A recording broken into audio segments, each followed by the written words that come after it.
हमारे लिए, मोदी जी के लिए मिडिल क्लास ग्रोथ पार्टनर है, देश के विकास का भागीदार है।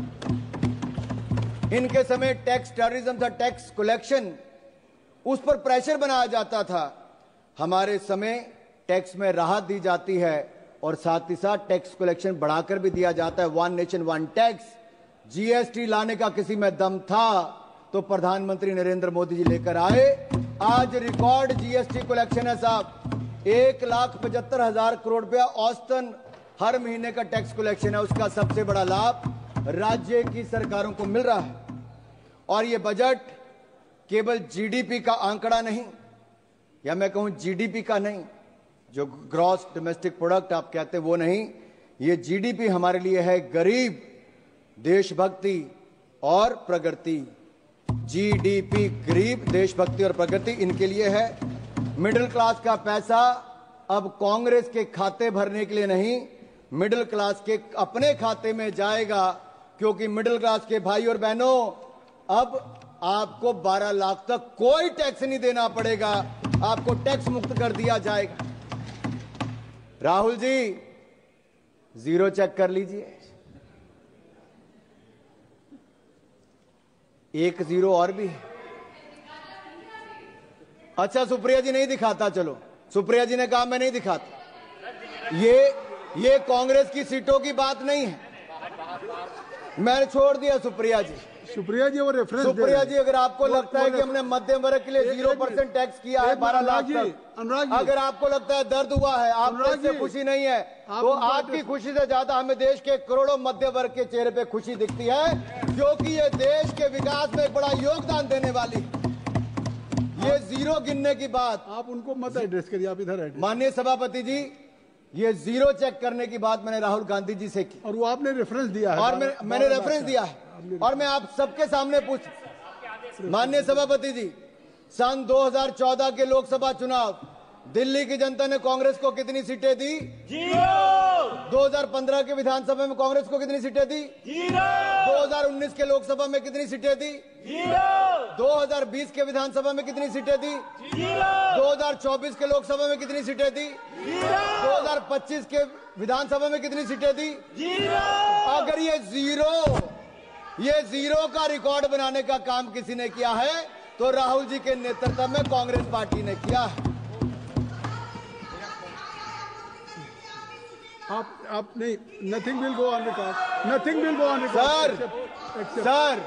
सर, ये दिल्ली वालों ने तो कांग्रेस को बड़ा जीरो दे दिया, अब बंगाल में भी तृणमूल का जीरो होने वाला है।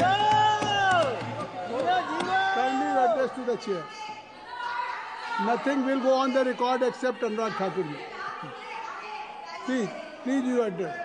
सर मैं मध्य वर्ग पर टैक्स की बात कर रहा था। सर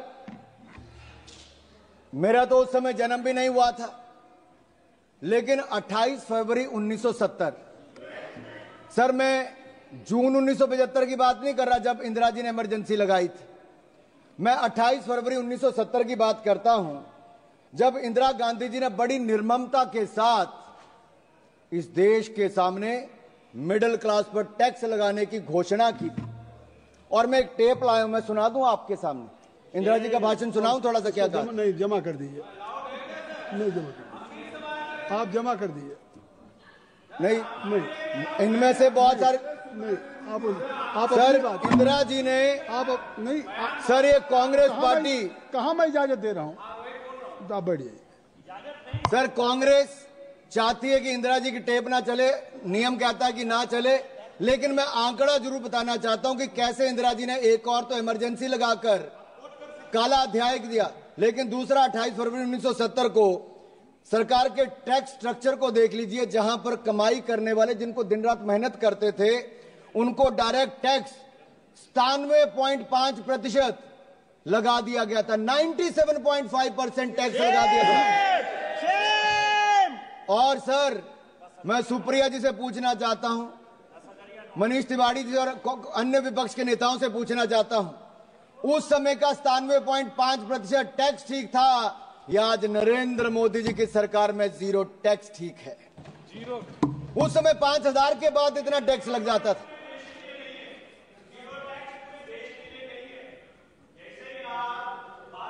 रिकॉर्ड में नहीं जा रही। नथिंग, कोई चीज रिकॉर्ड में नहीं जा रही। Nothing will go on record except Anurag Thakur ji speech. Please आप कहिए। माननीय सभापति जी, आप उधर क्यों देखते हैं? माननीय सभापति, आप इधर देखिए। मैं आपको ही कह रहा हूं। माननीय सभापति जी, ये मनीष जी का दर्द बहुत झलका, क्योंकि इनकी आमदन 12 लाख से ज्यादा हो सकती है, मैं उस पर टिप्पणी नहीं करूंगा, लेकिन जो करोड़ों लोगों की 12 लाख तक की आमदन है, मैं पूरी जिम्मेदारी के साथ कहता हूं 12 लाख तक कोई टैक्स नहीं देना पड़ेगा, जीरो टैक्स है। और मैं याद करा दूं कांग्रेस के अपने मित्रों को, उस समय 5,000 की आमदन के बाद 97.5% टैक्स सरचार्ज लगा के कर दिया था। और काला धन अगर किसी के कारण इकट्ठा हुआ, भाई निशिकांत दुबे जी को याद होगा, प्रणब मुखर्जी ने जो अपना व्हाइट पेपर दिया था, उस सब में कहा गया था कि काला धन के पीछे कारण क्या है, तो उस समय की कांग्रेस की नीतियां थी जो काला धन करने के लिए काम करना पड़ता था। यही दिया था कि नहीं दिया? अगर ये सब इनके समय, सर हम तो देश के लोगों को ईमानदारी से टैक्स देने की बात कर रहे हैं और देश के टैक्स पेयर का धन्यवाद करते हैं, वो ईमानदारी से टैक्स दे रहे हैं, तो आज जाकर जनता को पक्का मकान भी मिल रहा है, शौचालय भी मिल रहा है, पानी भी मिल रहा है, अनाज भी मिल रहा है। ये मिल रहा है क्योंकि एक ईमानदार सरकार नरेंद्र मोदी जी के नेतृत्व में चल रही है। ये मिडिल क्लास के खाते में सेंधमारी करते थे।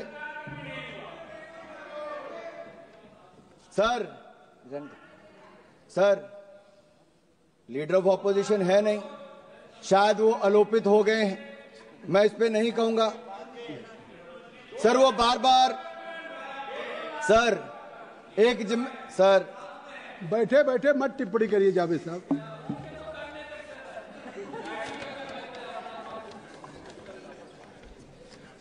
सर मुझे एक दो बातें यहां पे जरूर कहनी है। मैंने मध्यम वर्ग की बात की, लेकिन गरीब की बात जरूर करूंगा। सर एक राजनीतिक दल ऐसा है जिनके पहले प्रधानमंत्री से लेके मोदी जी से पहले के प्रधानमंत्री, यानी कि नेहरू जी से लेके मनमोहन सिंह जी तक, इन सब लोगों ने गरीबी हटाओ का नारा लगाया, गरीबों को छलने का काम किया और गरीबों के लिए गड्ढे खोदने का काम किया। लेकिन एक गरीब मां के बेटे नरेंद्र मोदी जी ने मात्र 10 वर्षों में कर दिखाया जो आप 60 साल में नहीं कर पाए। 4 करोड़ गरीबों को पक्के मकान बनाकर दे दिए और 3 करोड़ पक्के और मकान मंजूर कर दिए। लेकिन इनके किसी सांसद की सदस्यता जाने पर जब मकान खाली करने को कहा जाता है तो इनका दर्द तब झलकता है कि मकान खाली कर दिया, मकान नहीं है।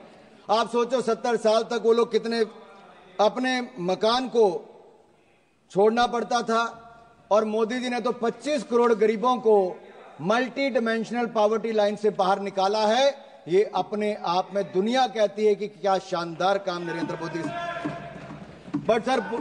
But sir, the people who have a habit to go overseas and speak in universities like Oxford, Cambridge, and they say poverty is a state of mind, तो इनके माइंड दिखते हैं, इनकी सोच दिखती क्या है। हमने विदेशी मानसिकता नहीं रखी, हमने देशी अपना जो तरीका है उससे काम किया, और जहां एक और हमने करोड़ों गरीबों को पक्का मकान बनाकर दिया। हमने संकल्प लिया 2047 से पहले भारत को गरीबी मुक्त करेंगे, जीरो पॉवर्टी बाय 2047 करके दिखाएंगे। लेकिन सर कुछ लोगों की दिक्कत है, कुछ लोग अमेठी रायबरेली जाते हैं तो उनको तो झोंपड़ियां चाहिए थी, सड़कों पे लेटे हुए गरीब चाहिए थे, फोटो सेशन के लिए झोंपड़ी होनी बहुत जरूरी थी, वर्षों तक ये होती रही, कलावती चाहिए थी। अभी वो पिछली बार जरा साउथ से आके वापस नॉर्थ में आए तो पूछ रहे थे झोंपड़ी कोई मिली नहीं, फोटो सेशन कहां करवाएंगे। तो वहां के लोगों ने कहा भाई नरेंद्र मोदी की सरकार ने पिछले 10 सालों में यहां के लाखों गरीबों के लिए पक्का मकान बनाकर